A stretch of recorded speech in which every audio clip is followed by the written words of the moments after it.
Hello, everyone. Welcome back. This is In the Loop second episode. My name is Cristina Tamayo. I'm Business Development Manager for Parallel 18. As you know, my main job in Parallel 18 is to run a program called P18 Connect, where we connect our portfolio startups with corporates in Puerto Rico and beyond. If you want to know more about that program and our efforts, please tune in to our first episode of In the Loop, where we deep dive into how P18 Connect came to be, how it works today. It's available today on our YouTube channel. So again, welcome to our second episode of In the Loop. I'm really excited to be hosting this time, my first time. Our mission here, as you know, is to keep our corporate partners in the loop of entrepreneurship and technology so that they can move their corporations forward through an innovative approach that startup solutions can provide. Every episode will feature P18 startups, alumni, or corporate partners that can talk from their experience working together, solving specific, relevant, corporate-related problems by incorporating innovative solutions. So today, I want to talk about a really interesting topic. Almost a year into the COVID-19 pandemic, and even before, there was already a rising awareness around work-life balance, self-care, and overall wellness. There are really only three possibilities for employee engagement trends during a crisis, and that is to rise, to fall, or to remain constant. With a shift to remote work, corporates need to find creative, considerate, and most of all, effective ways to keep ensuring employee satisfaction and thus retention by cultivating a positive perception in the areas of leadership, well-being, and balance. With that said, it is really my absolute pleasure to welcome Lisandro Martino, CEO of Fitverz, a Gen 8 company from our cohort, and Alonso Mujica, CEO of Silabuz from Gen 7. Hi, guys. Thank you so much for being here and accompanying me. I would like for you to introduce yourself briefly so that everyone can know who you are, and then we'll go right in to dive into the questions. All right. Hi, Cristina. Hi, everybody. Thank you for this opportunity. So glad to be here. I'm Lisandro Martino, as a co-founder and CEO of Fitverz. We are a Puerto Rican company founded in 2019, and we focus on technology-based wellness programs, allowing people to develop healthy habits through technology. So Thank you, happy to be here. Lisandro. Alonso? Well, thanks very much for the invitation. Nice to meet you all. My name is Alonso Mujica. I'm CEO and founder of Silabuz. We are a social learning network to teach kids and teenagers the digital skills they need to develop themselves into the future. And well, we're a Generation 7 company of Parallel 18, and also we have received investment from P18 Ventures, so we're a P18 family. Woo, so proud. Well, going along with the topic of this episode, startups like Fitverz have helped big companies enhance the way they take care of their employees through tailored wellness experiences anchored in performance data. On the other hand, nowadays, and especially because kids are always at home, parents feel guilty about their children's constant usage of technology. Enter Silabuz, a startup that encourages the use of tech for educational purposes by learning programming from a young age. With the startup, corporates can amplify their reach by providing educational opportunities to their employees' kids. And I'm happy and proud to say that both of these startups have ample experience working with corporations, and because they were able to adapt their skills and were able to adapt during the pandemic, they were able to work and help corporates today enhance their employees' satisfaction and wellness. So I'm going to go right in, Lisandro and Alonso, and ask you, when did you realize your product or technology could be of value used for big companies? And for these corporations, how important, in your opinion, is employee satisfaction?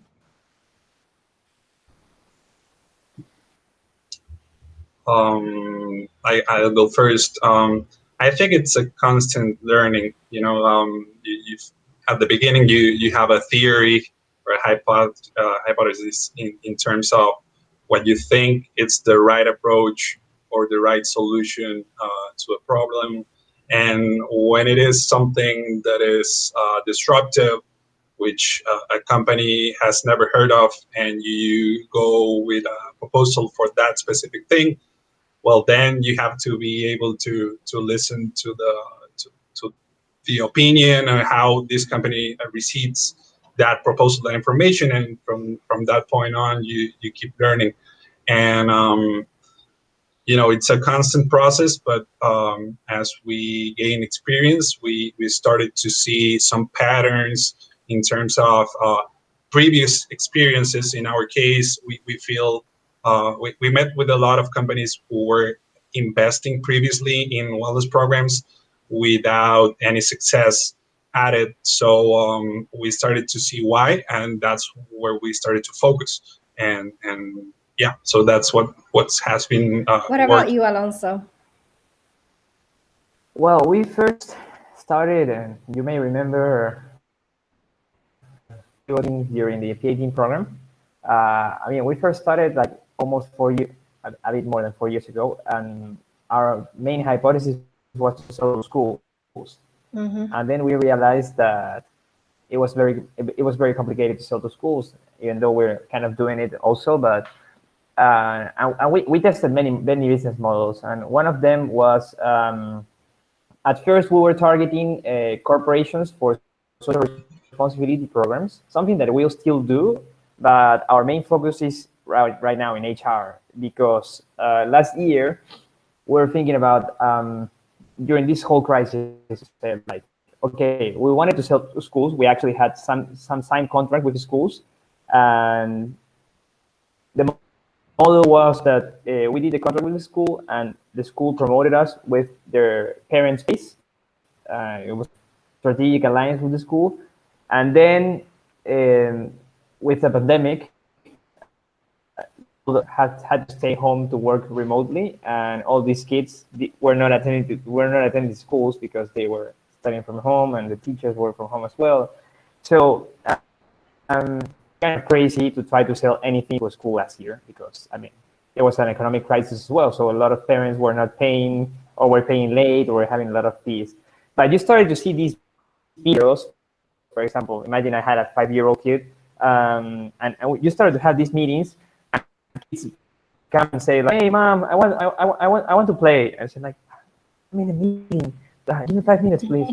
And that starts to be recurring and tends to be viral. So we said like, okay, so if the kids are at home and the teacher is at their home, there's definitely a space shift, and we need the kids to do something useful with time, and we need the parents to stay focused on work. So say like, why don't we talk to a couple of companies, to HR managers, and say like, hey, what do you think about this? And so we started like running free trials at the beginning, because it was a completely different model for us. And a couple of corporations, including one in Puerto Rico, saw the value very fast. And then to all the customers that we already had sold them social responsibility programs, say like, hey, we have this free trial as a value-added thing for your employees. Let's try it and let's see how it goes. And many companies were like super happy with what we're doing, and said like, hey, you basically saved my life, because now I know that they're playing, but they're learning something useful as well, and I can work. And that's so cool, because like I was going crazy. And that quote, I have heard it a lot of times. Like yesterday at night, this is I'm just going to run it quick, but yesterday at night, a father was telling me like, please, I need to pay right now for the service, because my kid already tried it. He loves it, and his credit card was not working, so he had a lot of trouble. And around 9 p.m. we said like, dude, can you help me please, because if not, my kid is going to cry. And he already tried it, and he's already playing with that thing, and I don't want him to cry, and I want to work like calm tomorrow, so can you please help me? So he ended up like transferring me the money, and I ended up paying my own company with my credit card, but for the other guy, just to help him, because I mean, he was texting us at 9 p.m. said like, he's going to cry. I need this. Said like, okay, so there we saw the value, but it was like totally circumstantial. That's a great story. And when I was hearing you guys talk about this, I just want to highlight, and for all the startups that are listening to us today and the corporates as well. I mean, both of these startups, Fitverz and Silabuz, they started in different revenue models, business models, at some point targeting, more direct to customers, not necessarily companies, and you started seeing an opportunity. And I think you guys can, and I've seen this in recent years, where more and more corporates are looking at these types of, let's call them benefits, but when they see them for the first time, this is a perk for an employee, and to offer it to employees to really enhance their experience within the company.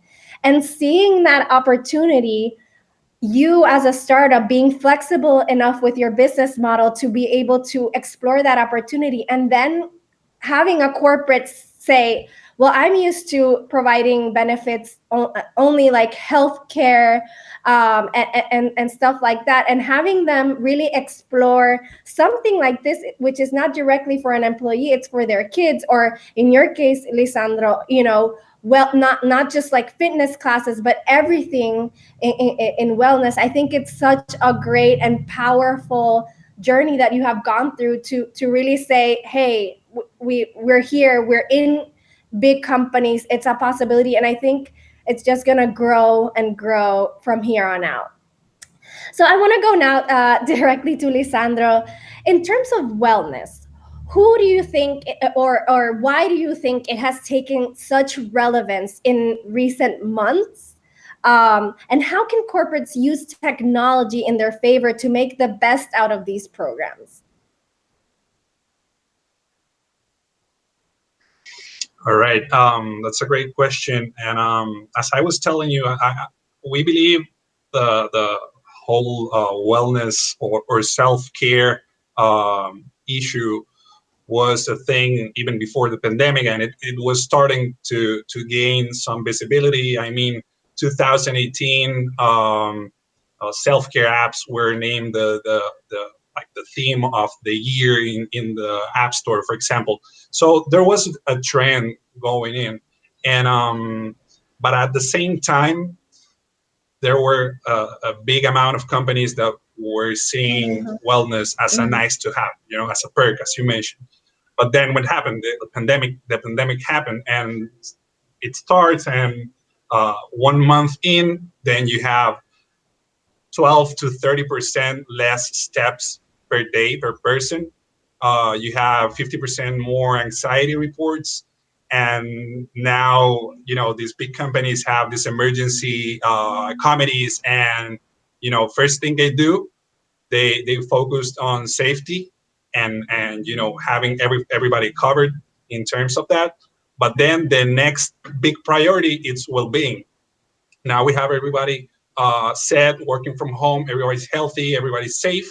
Now let's focus on their well-being, on their feelings, on how they feel productive every day, how we can keep them happy through that. And we see that this will continue to be a trend as well. Now, a lot of companies realize that remote work is not only viable, but also profitable, or a good way to grow a business. So in that scenario, we feel like Google like offices will not be as much as a benefit as it was before. So now you start to focus on different things, and that's when wellness and other issues when I think of wellness programs, I think, and when I put myself in the corporate shoes, I think, well, how am I going to invest in a wellness program? And if I don't know if my employees are going to be using them. Have you seen that a concern? And is there any way that you're, mediating that concern? Yeah, definitely. Definitely, and more with the companies who had previous experiences, because The industry standard in terms of participation is less than 10%. So if you already had a wellness experience, you probably paid for something that less than 10% of your population used. So you feel kind of betrayed, right? So that's a thing we have to deal with, and from that point, yeah, we definitely listen to companies with a lot of fear into that, and that's why we also started to focus on data, because we saw that HR is making an investment in wellness, and if you see wellness as an investment, then you need some sort of return, and you have to be able to quantify that return, ideally in terms of dollars of return, but if not, then how you measure that success of the program. So that's where we try to focus on giving them more certainty, and helping them to see from day one how the program is going, how many results. And sometimes I tell the companies it's possible that we can implement this program, and 1-2 months in, the data isn't as good as we expected. But we have the data, and we can take the decisions and improve tactics upon that data. And that's what you can't measure, you can't improve. Mm-hmm. And from that point on, they start feeling more and more comfortable with that decision. That's great. Thank you, Lisandro. I think uh, you had a small advantage in the sense that wellness was a trend that was slowly growing. In the case of Silabuz, this work from home situation and study from home situation is completely new. So while working from home and also having to parent, what role does corporate leadership play in ensuring that those employees have a work-life balance? And how have you seen that these educational tools with their kids have helped? I think that's an awesome question because there's two ways to look at it. The first one is like the typical parents, and I'm including my parents in this. Hopefully they're not listening. That say like, okay, school should take care of my kids, So it's like I'm being kindergarten and a place where you go to learn stuff and make friends, but that is no longer like a possibility right now, because you have to remember that all the social space and all the things that are needed for a kid to develop are beyond just learning classes, So all the social learning happens in a normal classroom, and now that's gone. I don't know for how much time, and so the kid that was doing, I don't know, for example, 90 minutes of classes, from those 90 minutes of classes, 10 minutes, 15 minutes are lessons, 50 minutes are exercises, 20 minutes are group works and stuff. Now all of that is happening at home, but you put a kid in front of a laptop for 90 minutes and he's going. Nobody, not even us, can stand 90 minutes in front of a laptop like permanently and not go crazy without a break. And so that is happening to the employees' kids, and that is happening to the employees. So I think the HR areas right now have a very, very, very important role, because from the standpoint of learning or realizing what is needed for my employee, and also to empathize with their needs from what is currently happening at home. Even the managers are if their parents they're going through this situation. So the first 2 months of the pandemic were a complete disaster in that sense, because we have to completely adapt to a fully different situation.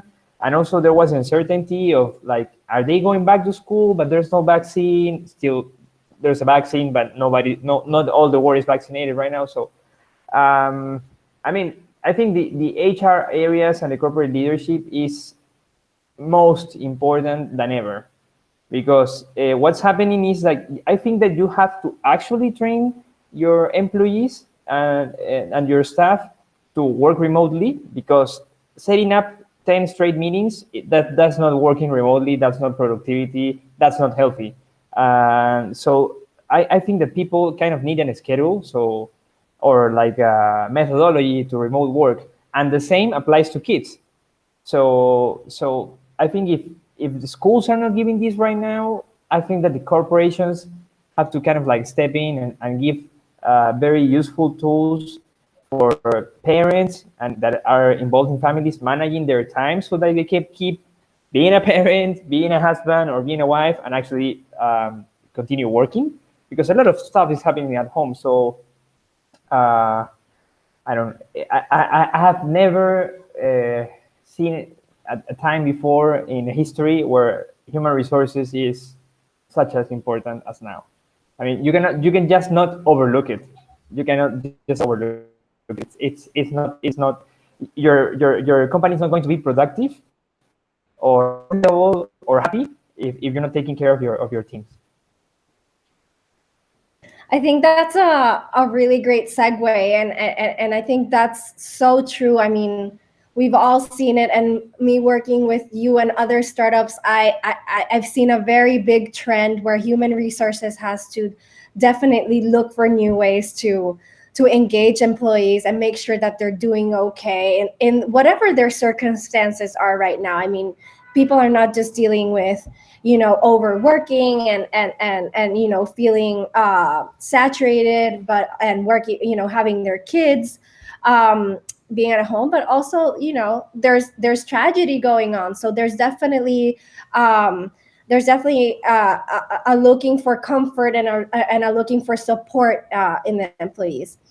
um, I want to wrap up this section because we do have a little less than 10 minutes left. But I do want to wrap up with looking forward. What do you think employees will demand from their leadership, and how do you think corporates can meet their demands and keep up with with those demands?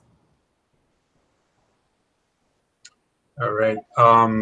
So I think overall, in the past decade, companies got really, really good at developing awesome customer experiences, right?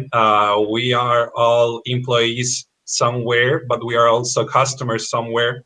And we got used to having everything right up to our palm. We're one tap away from ordering food to getting all our needs satisfied. But as employers, we are not so used to developing great employee experiences. So when we are with the customer hat, we have everything, the best UX, the best access to all our needs. But when we are as an employee hat, we had to deal with intranets, multiple systems to deal with multiple tasks. Nobody talks to each other, and it's totally different. And now the bar has been raised in terms of our expectations, and I feel now looking forward that's definitely one of HR focuses to develop an integrated, on-demand, accessible, friendly experience for employees to cover these needs. And I think they can do that through diversity. Technology can help a company address different needs from heterogeneous populations of employees, right, with different interests and different backgrounds and stuff. It can help you develop engagement, um, develop tailored rewards for what you do in terms of getting you, engaged and satisfied with your work, and also, as I said, keeping on the data. Getting to assess your employees in a more efficient way, understanding better what they want, and and measuring success. We're talking about employee satisfaction and employee happiness and retention. Well, how you measure that? How you know you have a happy employee, right? Is it because he answers his 10 points on a survey, or do you have specific behaviors that can tell you that that employee is actually, active and happy and satisfied with his current situation? So I think that that's where we should be, aiming to, and technology is there to make that whole thing easier. Thank you, Lisandro. Thank you so much, and so true. What about you, Alonso? What do you think employees will demand from their leadership in the future, and how do you think corporates can meet that demand? I was thinking about what Lisandro mentioned, and I just wanted to kind of wrap up some things that he already mentioned with a couple of mine. First, I think that they need a mind shift from their top management, lots of companies. I mean, for example, that kind of mindset where you have to be connected all day, productive, that has to go away for good.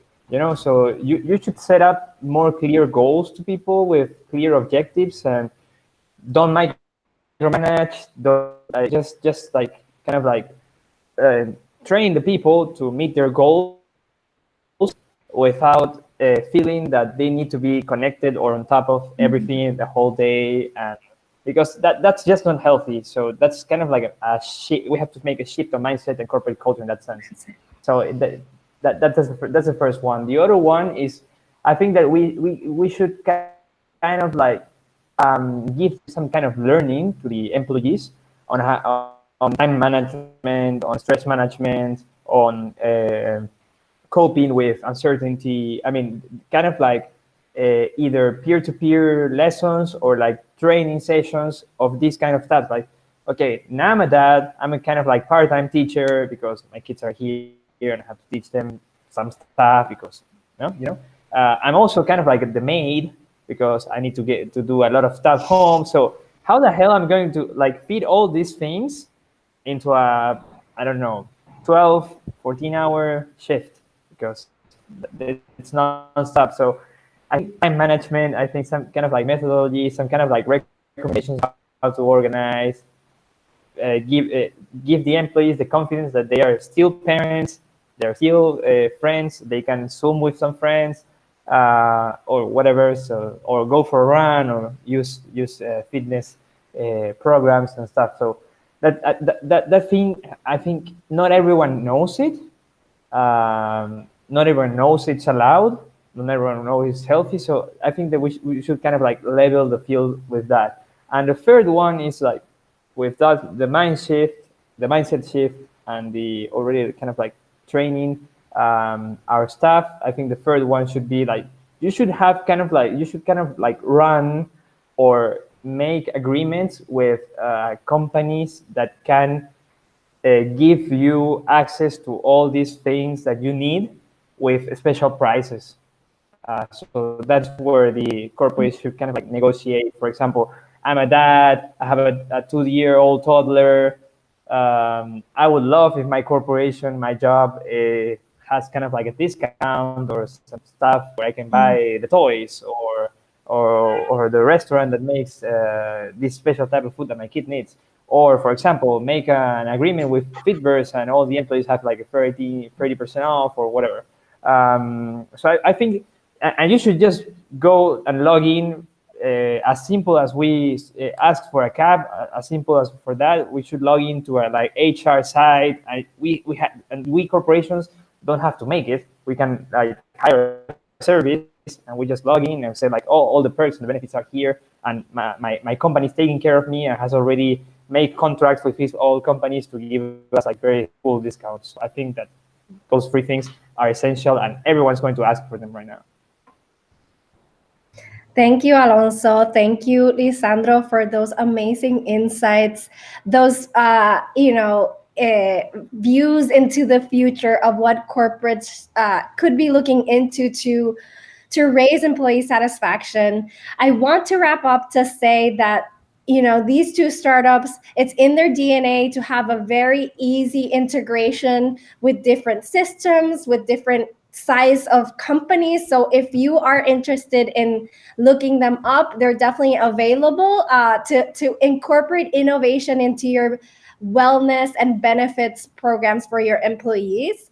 I see we don't have any questions, so I'm just going to wrap up and say thank you so much to Lisandro and Alonso for being here today, and everyone for tuning in. If you are interested in connecting with these startups or any other startups, please reach out to me, and we will certainly put you in contact. And we do have a startup directory where you can see different startups that are in our cohorts in our portfolio right now, and you can look into them.